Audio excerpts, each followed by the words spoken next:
This episode of The Business of Agriculture is brought to you by Nori. Feeling left out of carbon markets? Nori is a carbon removal marketplace that welcomes early adopters of regenerative farming. We work directly with farmers to enter their data and project their carbon credits, which the farmer owns and sets the price on. Nori is the marketplace, not the middleman, so farmers get paid directly once their credits are sold. We believe that carbon credits should be an asset the farmer controls, not the rights that they sell. To learn more on how you can enroll your farm, visit nori.com/growers. And if you are a company looking to get involved with carbon markets, reach out to hello@nori.com. Nori, a carbon marketplace for early adopters. Visit nori.com/growers.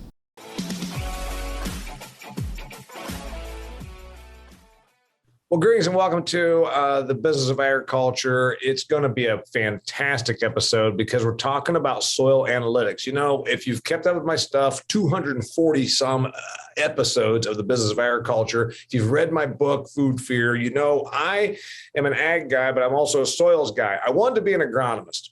Was in soil judging, was in FFA, went to the Oklahoma Land, Pasture, and Range and Soil Competition, placed 9th in the nation. I said, I'm going to be an agronomist. And then I went to Purdue and they handed me a biochemistry book. I said, okay, so I'm not an agronomist, but I am a soils-minded guy. And we're talking about soil analytics. When you are in the business of agriculture, soil is paramount to the success of your operation. I mean, it's the most expensive asset you have. It's selling for 30% more now farm ground is than it was just a year or so ago. Soil, it's all about this, man. I mean, soil health has become a new thing. Soil analytics is getting better. And that's what we're talking about today. In the old days, you sent the kid out there with a bag and a soil probe. He brought back a couple of samples. You send it in to see what your NP and K looked like, and maybe your lime, and then you figured out what you had to do. That's yesterday's agriculture. Now we're talking about grid sampling, and we're talking about very much pinpointing the needs. And now what if I told you beyond just soil analysis, beyond just fertility and calcium and lime and macronutrients and micronutrients and all those things. What if I also told you that there was a predictive soil analytic tool, meaning soil analytics that can say you are going to have sudden death syndrome in your soybeans. And because you now know this ahead of time, you can preemptively, proactively do the right thing to get your soybeans to yield. Proactive versus reactive. That is the promise of pattern ag. And that is the promise of this technology, which is fairly new, shall we say. In fact, it's brand new. I've got the VP of sales for pattern ag, Mike Tweedy, joining me. And I've also got South Dakota farmer and custom farm operator, Paul Sittig, joining me. He is a customer of this company. We're going to hear from them. And also, we're going to hear about what works, what doesn't work, what's exciting about this technology, and why it matters to you in the business of agriculture. Frankly, I'll give you a real quick synopsis of why it matters to you. It means we can be better, more efficient with good acres. And again, that's good for the environment because now we're not going to be squandering potential yield because we'll know ahead of time what the good is. Mike Tweedy, join me. I know it was a long introduction, but it's a good one. I hope you agree. Did I get everything right? It was outstanding, 100% accurate. Thank you, and good morning. Glad to be here. Okay, so we're recording this now in May, and soil testing has probably already been done. The fields are 77% planted, I think I just read this morning on our planting progress report. Soil analytics. We used to go out there and check for the macronutrients. Then we got looking at micronutrients. What are we doing now? What is the promise of this technology? Yeah, it's a great intro. And, you know, what we're doing now is looking at soil from a biological level, which has not been done previously. The technology that we're using wasn't available, or it was available, but not at scale or cost to be able to do 5 years ago, right? So we're taking 20-plus-year-old DNA sequencing technology, and we're applying that to the soil so that we can look and see what is happening from a biological standpoint. The current soil testing that growers are using is chemistry, right? We're looking at micros and macros and what's there, but then there's so much more that's happening in that soil.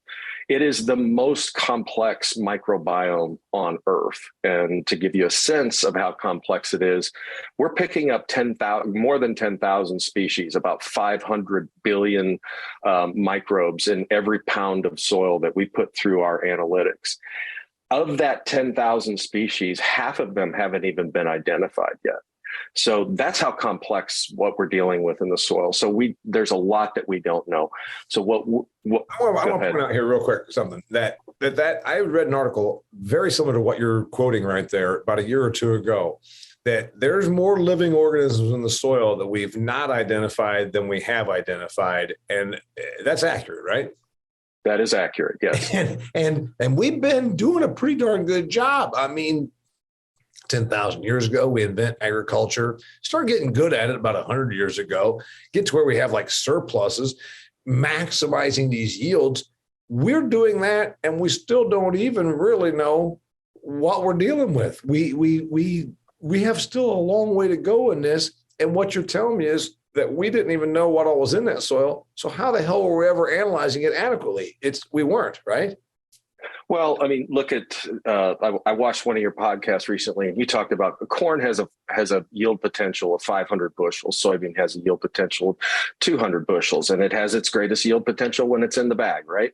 But when you put it into that medium, that is the most important place, because that's where it lives. That's where it grows. That's what determines what the success of that genetic potential is going to be.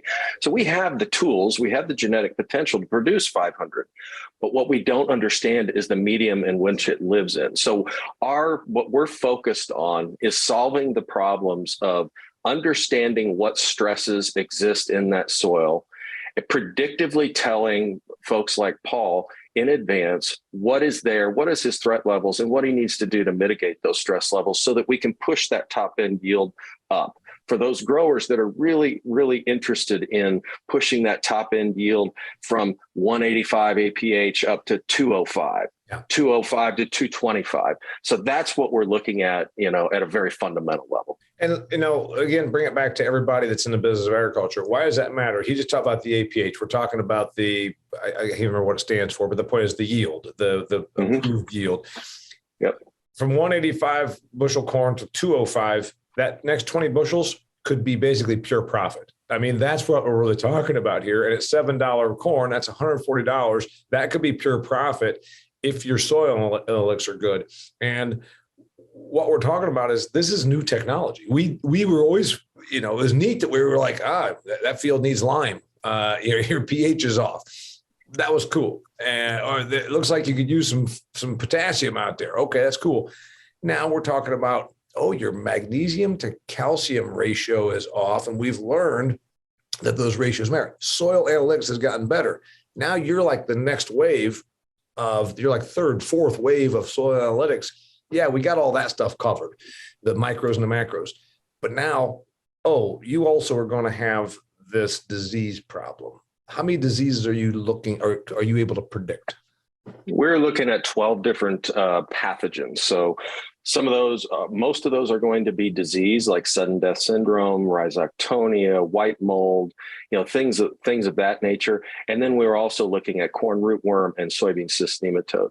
So what we wanted to do was really take this very complex methodology that we're using and turn it into something that growers are facing billions of dollars in economic losses. When you look at corn rootworm, cyst nematode, SDS, white mold, most growers don't even know that they have SDS. And I think Paul's probably going to speak to that.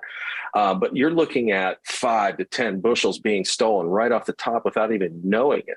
So our analytics looks for those very specific things in all that massive data that we're gathering. And we want to be able to find those very, very specific things by looking at the genetic code, the genetic material, and then not only telling you from if it's there, but at what pressures do you have it? Is there an economic threshold that you're looking at that's going to inform, do I need a seed treatment? Do I not need a seed treatment? There's an old saying that farmers have 40 years to guess right. Because so much of what we do, so much of what Paul does is trying to guess right on seed selection, on whether I need a seed treatment, on whether I need this fertilization. And so what we do is we take the unknown and we make it known from a biological level. Another specific example is, you mentioned phosphorus. Like, we're looking at the mycorrhizal fungi that exist in the soil. So that's another very specific thing that we're looking at. Why is that important? Because those are responsible for solubilizing the phosphorus that's in the soil and making it available to the plant. Most growers don't realize that they have enough phosphorus in their soil that they could mine on their own using biological products, if they're placed correctly, where it's going to change the phosphorus recommendation. Yeah. So in the old days, we were probably wasting fertilizer because it was inexpensive, which it sure as hell is not now. And so advanced soil analytics can be like, hey, you don't need to throw more P out here. You don't need more phosphorus out here. You just need to extract the phosphorus you got. Our analytics can tell you that you've already got the phosphorus. Here's what I want to know, Mr. Paul. Does this stuff work, or is this just another big promise? Does it work? It absolutely works. We've seen some very interesting results on our farm. Stuff we never even knew was there. You know, that's what's neat about this. We're always looking for new ways to come up with better answers, better yields. It's just amazing the stuff we've learned from this that we didn't even know was there. And now we can try to prevent it. Yeah. So you're a little younger than me, but I kind of talked about the old days. You know, you grabbed a soil probe out of the field and decided that was good. Now we know that that's not even anywhere close. We started grid sampling, 20 or so years ago, where we're actually on 2 acre or 2.5 acres, and now even less than that. And now we're like, with GPS and all the technology in our machinery, we were like, let's put this amount of fertility here and more over here where it needs to work. Way better because of technology about putting fertility where it needs to be. We actually can drive a machine across the field and put the exact amounts of specifications where it needs to be. That's all fairly new, meaning the last, say, 10, 20 years. But we sure as heck never were able to dig down the soil, take a soil sample, and besides nutrients, then also say, oh, you're going to have white mold. Does it really detect this? From what we found in the fields that we know we have white mold, this has absolutely detected white mold in those fields. We've been treating for white mold for years, but yeah, it did show that we had white mold in those fields. So it's just a confirmation for us on that one. Tell me about your experience using the Pattern Ag soil analytics product. So Pattern Ag was brought to us by our salesman, Eric, and he's actually one of my landlord's sons. So I was like, yeah, we're going to use that because it's interesting, you know, and see what the results are. We'll give it a year, see what happens. And let's face it, the landlord said, you want to farm my ground, you better buy this crap off of my kid. I mean, that's how it went, right? Right. Absolutely. And so we said, yes, we will. But the results really shocked us. I mean, like for us, sudden death in soybeans is not even a concern for us. And we didn't even know that we had it here, but now we're treating for it. And maybe that's going to give us our top end yield. You know, we can get 70 bushel soybeans pretty easy, but if we start treating for sudden death, maybe that's going to get us 75 bushel beans, maybe 80. There's a great example. And I guess geographically to the listener, because we have listeners from all over, and they're not all farm people. You know, I got farmers and I got ag professionals that still have ties to the farm, whatever, and they're from all over the geography. You are from extreme eastern South Dakota. You're from part of South Dakota that can look across the out your window and see Minnesota. Right. Okay. In your geography, we don't think you should be growing corn and soybeans up there. We in Indiana think that we should grow corn and soybeans. We can charge more cash rent if we do it. And you know what? You should have some wheat, maybe some oats and snow drifts. You know what? Leave it to us. But when you do grow soybeans, you can grow 70 bushel soybeans. Sudden death syndrome. I can drive you around the countryside within 5 miles of my farm every single late summer, and I can show you sudden death syndrome in our soybeans. You didn't know you had it. We didn't even know we had it. We don't see any symptoms, had no idea. But like I said, maybe that's taking off our top end yield, and we never even knew it. So your soil analytics through the Pattern Ag products show you that you got this, and that's through a soil sample. So that before the soybeans are even planted, you're like, we're going to have possible soybean sudden death syndrome.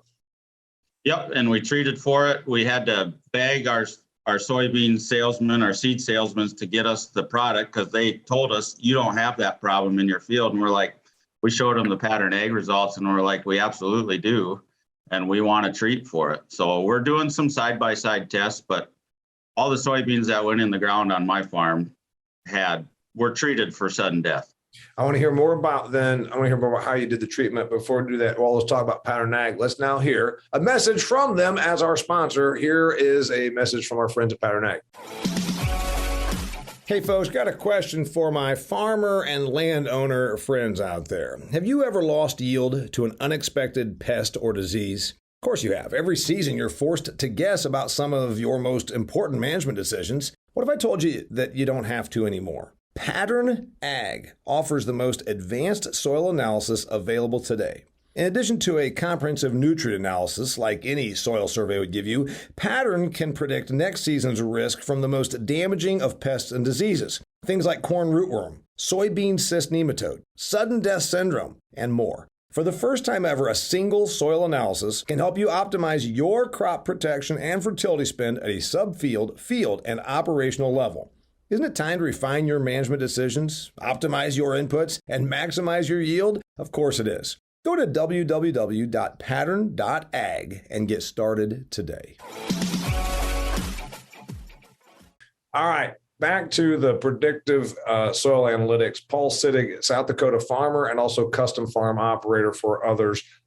Sudden death syndrome, you treated for it, you didn't even know you had it, and now you're wondering, man, maybe there was 5 bushels out here that I never knew I was missing. It was robbing it from me, and I didn't know. 5 bushels at $15, $75. And again, that's mostly all pure profit because it's 5 new bushels. How'd you treat it? What'd you do? For some of our soybeans, we use a product called Heads Up. And then some of our soybeans come from Pioneer, and we use the product that they suggested we used on those. And that was just a pre-emergent at time of planting. You put it in your. Oh, that was a seed treatment that we put on. Yep, okay. Seed treatment we put on in the soybeans, so it'll help. Yeah, we hope to see some good results from that. So is that how we treat sudden death syndrome? Is with a seed treatment? As far as I know, that's the only way to treat it. Yep. What was the added expense? For the one product was $4. For the other product, it was about $10. And, you don't even need a bushel to pay for that. Yeah. So $4 to $10 per acre, you're talking about, use those dollars per acre. So $4 to $10, and that's less than a bushel. So if it turns out that you got 12 other pathogens detected, we just talked about sudden death syndrome, Mr. Mike Tweedy, VP of sales for this company. The other pathogens that you're detecting, are they treated generally with a seed treatment like Paul did on the side, or what? Now that I know, proactive versus reactive, you've given me the analytics. Now that I know, what do I do? You said detecting corn rootworm. You're doing that through a soil sample. Most people would say, oh, you can't tell that until the actual worm's there. How are you detecting it? And then what is my recourse? Yeah, so for corn rootworm, for example, when we go out in the fall, we follow the combine out of the field, and our soil samplers go in. We test every 10 acres, so we're doing 10-acre grids, and we're testing at a density of about 0.8 acres, so less than 1. What that tells us is it gives us a good footprint of everything that's in that field. If there is corn rootworm egg, because that's what we're looking for, we can detect it down to 1 single egg, and we can tell you whether it's northern or western corn rootworm, which is important, especially in areas like Paul's where you're looking for extended diapause. And whoa. I got menopause. I got take a pause. What the hell is that word you just used? Extended diapause. And Paul, you're probably very familiar with extended diapause and why it matters. So why don't we hear about? Hey, Paul, talk to me here. What's his big words he's using? So when you talk about corn rootworm, what we usually see is in rotation, a year will kill the corn rootworm egg. So if you rotate from corn to soybeans, you usually don't have that problem. But what we've been seeing up here is this extended diapause, which means they can live in the soil for 2 years. So basically, to get rid of them, you would either need to plant soybeans 2 years straight, or plant a smart stack corn. We actually found this in a field near my house here where it's rotated every single year, never had a problem with corn rootworm ever in our lives. But we knew this year, because of the pattern egg soil test, that we needed to plant a smart stack corn in that field. And we were proactive about it where we would have been reactive about it otherwise, and we would have definitely took off the top end yield of that cornfield, not even knowing that we had the problem there. Yeah, if your corn rootworm is out there, by the time you discover you've got it, you're usually looking at what kind of a yield deduct, what kind of a yield adjustment am I talking, Paul? Oh, 5%? 20 to 100 bushel. Yeah, 20 to 100 bushel easy. Yeah, 10 to 40%, 10 to 50%. Yep. Hey, real quick, then also for the listener that is in the business of ag, but this is a little bit off of their reservation. You talked about triple and quad stack type corn, just so that the listener knows. You're saying that would be a mitigation that you would know to do because of the soil analytics from Pattern Ag. You're like, oh, crap, we got corn rootworm, 2 different varieties with extended diapause, which means that 1 year of rotation away from corn won't kill them off, which of course means that rootworm is evolving, right, Mike? The rootworm is getting smarter to stay around, just like all parasites do. Then you're going to do what, Paul? Talk about that stacked corn, just for the person that doesn't know what that means. Yep, we're gonna plant a stacked corn, which is called triple stack or smart stack. It has more genetic modifications to help kill the rootworm and better manage that pest. It's the only way to really treat it, as far as there's no spray or treatment you can do. You just have to have the traded corn. And as soon as that bug bites the root, it dies. It's like a poison for it. Yep. Got it. And most corn, it's more expensive, so we don't plant that everywhere. We try to plant cheaper corn, and this is more expensive, but it's cheaper than losing 10 to 40% of a bushel. Exactly. So you're going to pay up for the traits, but you get the payoff. And to the person that doesn't really know about corn production, for example, you just said by the time the rootworm is in that field and you discover it, you might have already lost 20 bushels. Well, this year, the USDA is predicting about 177 to 180 bushel annual per acre yield. So you're talking about, again, more than 10% at best. Mike Tweedy, I like that example of the rootworm. Give me another one. We already did cyst. Cyst nematode. What the heck? The person that's not an agronomist, that's not a botanist, is saying, what does all this mean? What's cyst nematode, and why do I not want it? Cyst nematode is a pathogen that lives in the soil. It attacks the soybean root system, and so what it does is it's going to suck nutrients out of that out of that plant. That's going to it's going to impact the top end yield, to put it in very simple terms. And there are varieties that you can choose that are resistant to soybean cyst nematode. So essentially what we do is we inform on multiple decisions before planting, right? Paul just gave two great examples. One on whether I'm going to need a triple stack or not. I will tell you that up in that area this year, northern Iowa, eastern Nebraska, the corn rootworm expression, or, what in simple terms, what that means is how bad it attacked because the environmental conditions were perfect. It was so bad that it actually overwhelmed some triple stacks. Now, looking at Paul's results, he doesn't have that kind of pressure, but we can inform if that pressure exists, which then informs, do I want to rotate out of that into soybeans, or I'm going to need a triple stack, plus I'm going to need an in-furrow insecticide. Now, in our recommendations, we don't recommend specific products. We are product agnostic. We have general recommendations, and then it's up to our network of trusted advisors to then make the product recommendations on those. So we are not affiliated with any other companies. We're just informing on what needs to be done from a management practice standpoint. Yeah, I like that you are analytics. I mean, that's it. You're just soil. I keep calling it soil analytics. Am I getting that right? That's what I call it. It is. I'd call it advanced. You're an advanced soil analytics company that has technology. I asked you if it worked. Paul, you gave me from what you're seeing so far. This is only your second year of utilizing the results from Pattern Ag to make decisions. Am I right? First year. First year. Yep. This is our first year. Yep. So we haven't seen anything come to yield yet, but we're pretty excited. Yeah, and I want you to come back after you get some results and give them to me.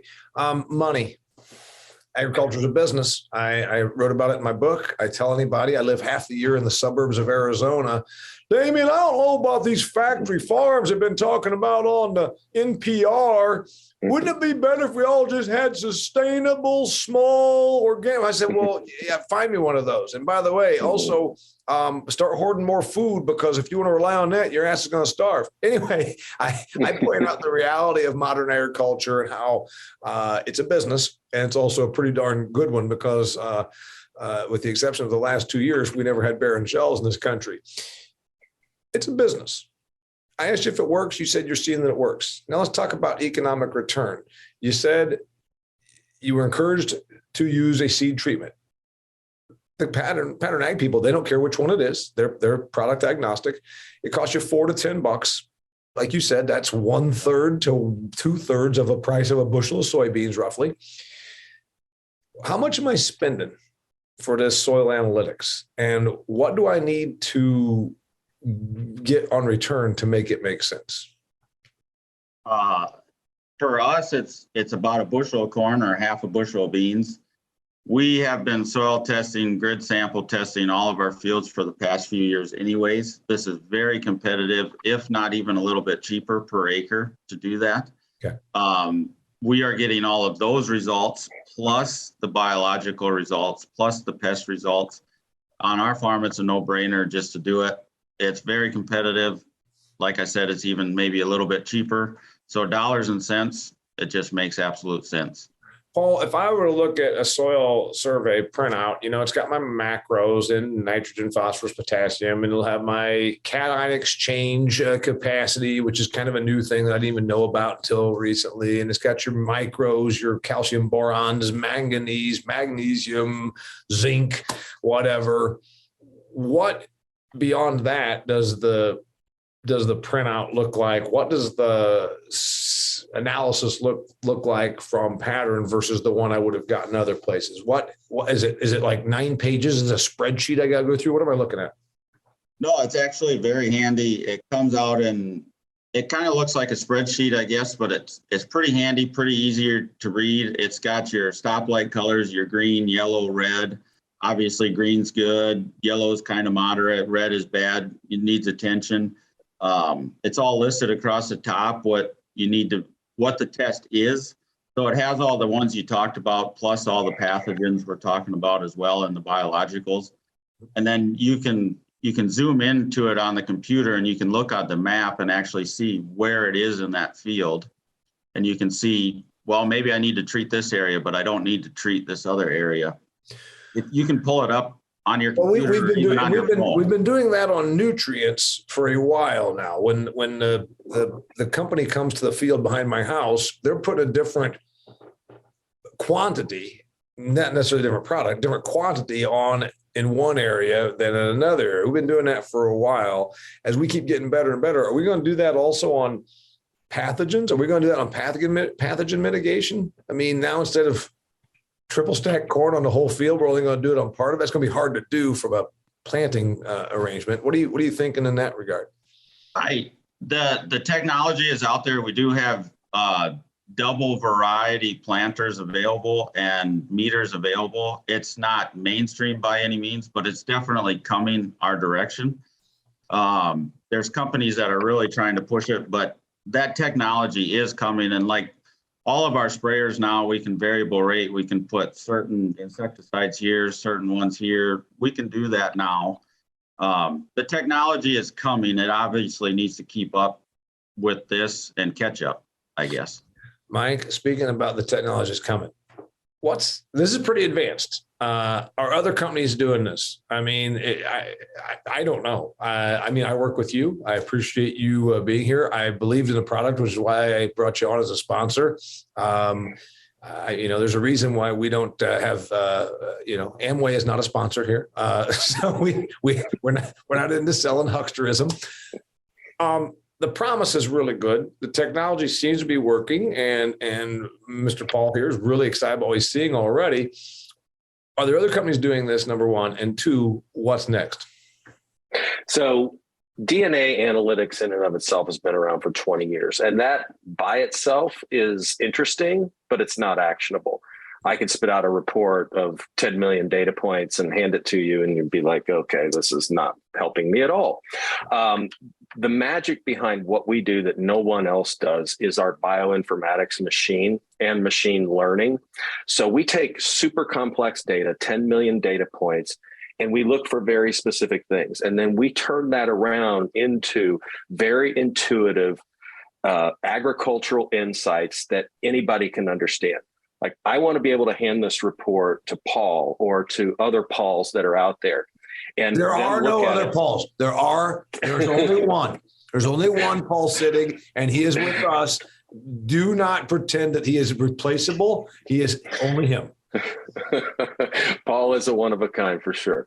But we want to put that in their hands, and we want them to be able to take action on that, right? Information plus insights that anybody can understand and action that you can take on that is what makes our product different than anything else that would be coming in the market. By the way, I think that's really good about the actual part of it. There's a reason why you're in a sales position, because you just told me what I needed to hear. You told the customer, the listener, and prospective customer what they need to hear. A bunch of data. Oh, great. It's like the old thing about consulting companies. Well, we spent 6 months and your company's given us $1 million to be your consultant. Here's our findings. You need to do this, this, and this. Okay, great. And here's all what we found. They spend an hour and a half telling you what they found. Say, all right, now what we're going to do about it? We don't know. We're going golfing and we're going to then get on an airplane and leave. Thanks for the $1 million. I'm like, what the hell is that?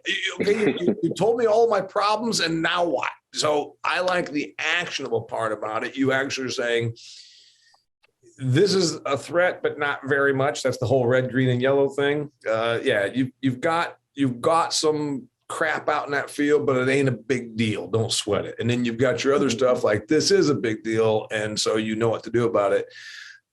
I asked you a question about the future, and I want to come back to that. Actionable. Paul said he used seed treatments because he was informed by the advanced soil analytics about a sudden death syndrome scenario that was likely in his fields. What else? What other action steps would I be informed through the testing that I would know how to do? Mike? Yeah. So there's a number of different decision points that are going to occur. One is trait selection for your corn, hybrid variety selection, because it's going to inform on a number of different diseases like Rhizoctonia, Phytophthora, Pythium, Gibberella stalk rot, soybean brown stem rot, soybean stem canker. All of those are going to have ratings in the seed catalog. So that can help with the seed selection. It can also inform on seed treatment, as Paul pointed out, as well as fungicide, in-furrow fungicide treatments. Lastly, it will inform on scouting. So if you have white mold, you're going to want to watch for expression on white mold during the season and get in there with a timely application. So those are a big number of the decisions. That's a bunch, by the way. And also, Paul, do you think, corporate guy, you think he rattled off all those big words to sound smart? He said Gibberella, Pythium. He went through a whole bunch of them right there. I think he was doing that to let us know, hey, I don't just have this fancy office for no reason. I actually know what I'm talking about. I think so. Yep. What do you got? What do you see that you will be taking action steps with future analytics like this, Paul? You did seed treatment on the one. What else are you thinking? One more thing we found on this, which was interesting, is in corn we have Fusarium, which I also never knew we had. We don't have a lot of treatments for that or fungicides in our area for that. So now if we can pull these results and we can pull enough neighbors together, we can go to these companies and say, hey, we need a fungicide for this. We need you to fix this problem for us. And all we have is variety selection for it right now. But we have talked to some corporate people about getting us a fungicide to help with Fusarium, because right now there isn't anything and could be losing yield because of it. Do you think, Mike, that the future, we're going to look back, because I say this about a lot of things in agriculture, we're going to look back and it's going to be like when we look back at using leeches for medicine, are we going to look back like 5 years, 10 years from now and be like, can you believe We used to do this. Are we going to look back and say, we didn't even know what was going on? I mean, is that where we are right now? Yeah, I mean, what we're looking at is the fourth revolution of agriculture. We've got the genetics, we've got the treatments, we've got all of those things that can inform on getting 500 bushel corn. What we don't understand is the biology of the soil, and so we're unlocking those things, making them known, so that we can make smarter decisions with the tools that we have today, and really growing the number of bushels that we can feed the world with. Looks to me like, and Paul, I want your on the ground reading, biologicals, they were snake oil when I was a kid. There might still be a couple that are, but a bunch of them you can truly say this is working in concert with what's happening in our soil and our other technology. Looks like the revolution, as Mike alluded to, with biologicals and now the analytics. What do you see, and then what's next, in your opinion? We are testing some biologicals on our farm for the last couple of years. We've been doing it. We've been seeing some mixed results. Like you said, some are snake oil, some actually work. It's definitely where things are going, keeping that soil living and feeding the living organisms that are already there is definitely the future for this deal. Yeah. Mike, on the way out the door here, I think we're going to see more stuff. Is Pattern Ag going to be one of those companies that brings us more analytics? And we're like, holy crap, you can do this. Is that where we're going? I mean, are you excited about what the future holds for this kind of technology? Yeah, what I love about what we're doing is we're just at the beginning state. We will never have an end state product. We will continue to bring analytics and visibility to things that are impacting top end yield for soybean and corn producers. So yes, we will have a number of things coming next year and the years beyond. So please stay tuned to that. In fact, we'll have a number of things coming this fall that we're working on today. People want to learn more about the company. It's patternag.com, right? Pattern.ag. Pattern.ag. You're my sponsor. I should have known that. So it's pattern.ag. Correct. Pattern.ag. Here's what I'm excited about. And dear listener, viewer, I want you to take this with you. As you've heard me say it, I want you to share it with your friends, especially your non-agricultural friends. We are using less natural resources per calorie of food produced today than we ever have in the 10,000 year history of agriculture. So why does this matter about what we just talked about today? To use advanced analytics and understand that soil more and more and the complexities that happen there, and predictively outlook and say, okay, now here's how we're going to get even more yield. We will get more yield with less natural resources than we did last year because of stuff like this company's technology right here. And that is good for the environment. So always share that message. It's an environmental message. Modern agriculture is good for the environment because we get more productivity with less units of input. And that's a good thing. Mike Tweedy, if you want to learn more about him, you can even find him, Mike at pattern.ag. If you have a specific question, Mike at pattern.ag. Paul Sittig, he is a South Dakota farmer. He also does custom farming, R6, MANN 2003 at hotmail.com. Boy, that's an easy email to remember. Anyway, thanks for being here, Paul. Yeah, thank you. Also, amberviewfarms.com. Got a website too. Amber, like the color, viewfarms.com. Yep. They can find us there or on Facebook. So check them out. I want to have them both back here in a year or two to see what the next technology is, because I think it's going to be exciting. Mike, thanks for being here. Thanks, Damian. I enjoyed this, and thank you, Paul. Till next time. Hey, by the way, both of you, thanks. Till next time, it's the Business of Agriculture. This episode of The Business of Agriculture was brought to you by Nori. If you're feeling left out of carbon markets, Nori is a carbon removal marketplace that welcomes early adopters of regenerative farming. We work directly with farmers to enter their data and project their carbon credits, which the farmer owns and sets the price on. Nori is the marketplace, not the middleman, so farmers get paid directly once their credits are sold. We believe that carbon credits should be an asset the farmer controls, not the rights that they sell. To learn more on how you can enroll your farm, visit nori.com/growers. And if you are a company looking to get involved with carbon markets, reach out to hello@nori.com. Nori, a carbon marketplace for early adopters. Visit nori.com/growers.